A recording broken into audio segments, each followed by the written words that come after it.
സ്തോത്രം. എത്ര പേര് പറയും പരിശുദ്ധാത്മാവിനെ വേണം? പരിശുദ്ധാത്മാവിനെ അധികമായി വേണം. ഹല്ലേലൂയ.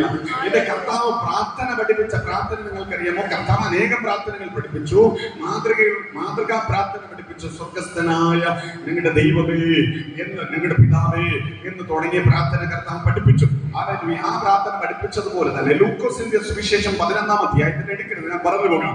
11-ാം അധ്യായത്തിൽ യേശു പ്രാർത്ഥിക്കുകയും പ്രാർത്ഥിച്ചു തീർന്നതിന് ശേഷം ശിഷ്യന്മാർ യേശുവിനോട് വന്ന് ഞങ്ങളെ പ്രാർത്ഥന പഠിപ്പിക്കണം, ഞങ്ങളെ പഠിപ്പിക്കണം എന്ന് പറഞ്ഞപ്പോൾ പ്രാർത്ഥനയെ കുറിച്ച് അനേക കാര്യങ്ങൾ യേശു പറയുവാനിടയായിത്തീർന്നു. യേശു അവസാനം പഠിപ്പിച്ചു എന്ന് പറയാണ്, യാചിപ്പിൻ എന്നാൽ നിങ്ങൾക്ക് ലഭിക്കും, അന്വേഷിപ്പിൻ എന്നാൽ നിങ്ങൾ കണ്ടെത്തും, മുട്ടുവിൻ എന്നാൽ നിങ്ങൾക്ക് തുറക്കപ്പെടും. എങ്ങനെ? എല്ലാവരും ചേർന്ന് പറയാം. യാചിപ്പിൻ എന്നാൽ ലഭിക്കും, അന്വേഷിപ്പിൻ എന്നാൽ നിങ്ങൾക്ക് കണ്ടെത്തും, മുട്ടുവിൻ എന്നാൽ നിങ്ങൾ തുറക്കപ്പെടും. എന്നിട്ട് കർത്താവ് പറയും, മക്കൾ അപ്പം ചോദിച്ചാൽ അപ്പത്തിന് പകരം കല്ല് കൊടുക്കുന്ന മനുഷ്യൻ നിങ്ങളിൽ ആരുള്ളൂ?